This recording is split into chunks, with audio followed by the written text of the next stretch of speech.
Power है कि इस बिजली इस बल्ब को सीधा करके भाई जल जा, तो जल जाएगा नहीं। इसमें जब तक इलेक्ट्रिसिटी सप्लाई नहीं करते बल्ब नहीं जलता। तो आखिर इस इलेक्ट्रिसिटी में है क्या? क्वेश्चन तो बनता है कि इस इलेक्ट्रिसिटी में आखिर है क्या।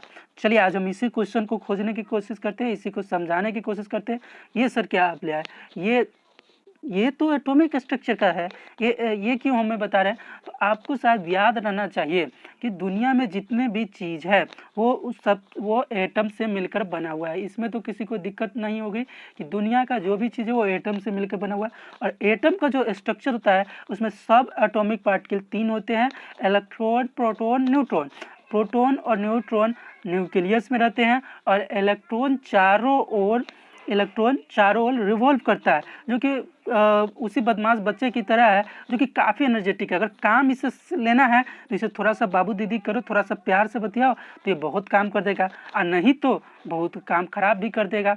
तो हम लोग जानते थे कि एटम क्या करता है कि ये केमिकल रिएक्शंस के तहत अपना एक इलेक्ट्रॉन खोता है, मतलब इलेक्ट्रॉन को खो सकता है या इलेक्ट्रॉन को ले सकता है, जिसको हम लोग वैलेंसी कहते हैं कि कितने इलेक्ट्रॉन्स को दे सकता है। वो क्या होता है, वो जो उसके लास्ट ऑर्बिट है, जैसे ये लास्ट ऑर्बिट है, इस लास्ट ऑर्बिट में जितने इलेक्ट्रॉन की संख्या रहती है उसको वो दे भी सकता है, अगर कम है तो किसी से ले भी सकता है। ये काम करता है उसका जो लास्ट सेल रहता है, लास्ट ऑर्बिट रहता है, वो करता है। ये चीज़ तो आप लोग 9th क्लास में ही समझे थे। यहाँ पर एक बात लॉजिक से बैठती है कि आप लोग जानते थे कि जो नंबर ऑफ इलेक्ट्रॉन होता है और नंबर ऑफ प्रोटॉन के बराबर होता है किसी भी एटम में। क्यों? क्योंकि अगर मानो कि नंबर ऑफ इलेक्ट्रॉन ज़्यादा है या कम है तो इसका मतलब क्या है कि वो एटम स्टेबल नहीं है। तो जब हमारा माइंड स्टेबल नहीं, जब हम स्टेबल नहीं रहेंगे तो हमारी संरचना बन पाएगी? नहीं बन पाएगी। जैसे कि मानो कि एटम अगर स्टेबल नहीं है तो हमारी संरचना ही नहीं बन पाएगी। तो इसलिए एटम हमेशा ही स्टेबल, दैट इज न्यूट्रल रहता है। पर किसी कारणवश क्या होता है कि मानो कि ये बॉडी है, जैसे कि कोई बॉडी, मानो ये बॉडी इस बॉडी के साथ रबिंग किया या फ्रिक्शन किया, तो इस स्थिति में क्या चीज़ हो सकता है कि इसके जो एटम्स के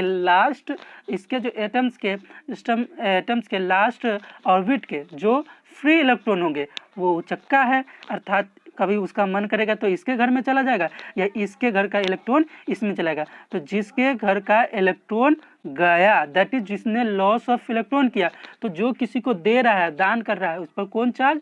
पॉजिटिव चार्ज। अब यही चार्ज क्या है?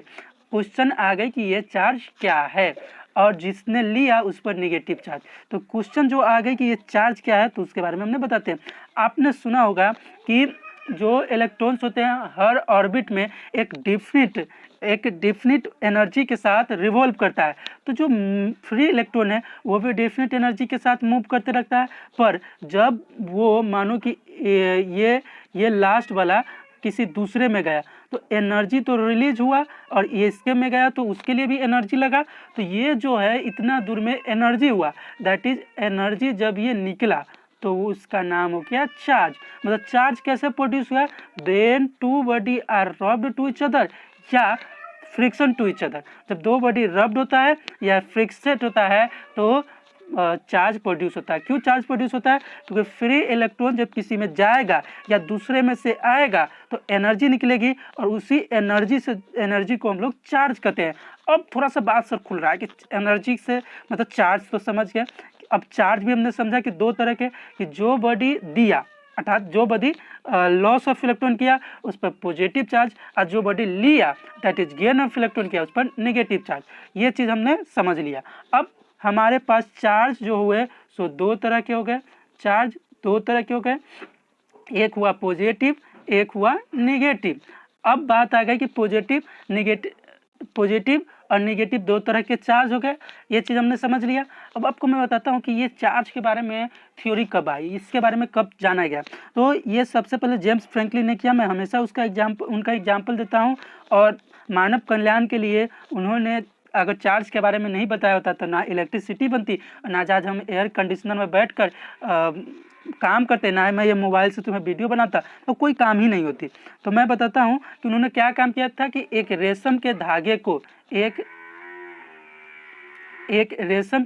को उन्होंने पतंग के साथ जुड़ा था, और जब पतंग के साथ जोड़ा और इसमें एक चाबी को जोड़कर, चाबी जैसे ही जोड़ा तो चाबी क्या हुआ, मेटल हो गया, और जब ये मेटल के हो गया तो जितने चार्ज होंगे सभी इसी के आसपास आ जाएंगे, अर्थात जो भी मेटल होगा उसके आसपास सारे चार्ज आ जाएंगे। जैसे यहाँ से देखो, ये वायु के साथ पतंग का जो धागा था वायु के साथ क्या कर रहा है, रब्ड कर रहा है, तो रब्ड कर रहा है तो चार्ज प्रोड्यूस हुआ, और सारा चार्ज चूंकि ये चाबी मेटल था इसके पास आ गया, और मेटल के पास सारा चार्ज आने के कारण ये क्या हुआ, बहुत हाईली एनर्जेटिक हो गया।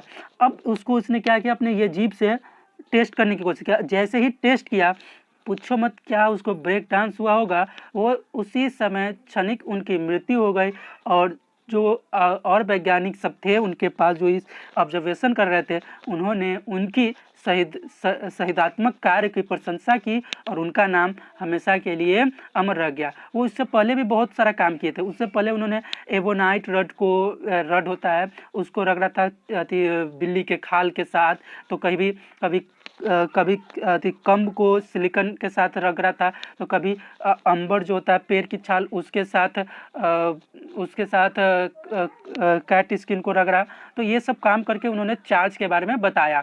अब आ गए कि चार्ज दो तरह के थे भाई, पॉजिटिव चार्ज, नेगेटिव चार्ज। अब इनकी प्रॉपर्टीज के बारे में हम लोग समझते हैं कि चार्ज की प्रॉपर्टी आखिर कैसी होती है। तो चार्ज अगर पॉजिटिव चार्ज को पॉजिटिव के पास लाओगे तो ये रिपेल करेगा, और नेगेटिव चार्ज को पॉजिटिव के पास लाएंगे तो वो अट्रैक्ट करेगा। सर ये क्या चीज़ आपने बोल दिया, तो देखो तुम एक सीधा सा समझ लो, हम लोग मैग्नेट के बारे में जानते हैं, और मैग्नेट बहुत हद तक इसी सिद्धांत पर काम करता है, और इलेक्ट्रिसिटी और मैग्नेटिक इफेक्ट दोनों एक दूसरे के जुड़वा भाई बहन की तरह, जुड़वा भाई या जुड़वा बहन की तरह। इसके बारे में मैं अगला जो क्लास आएगा magnetic effect of electric current, तो उसमें आप लोग समझिएगा।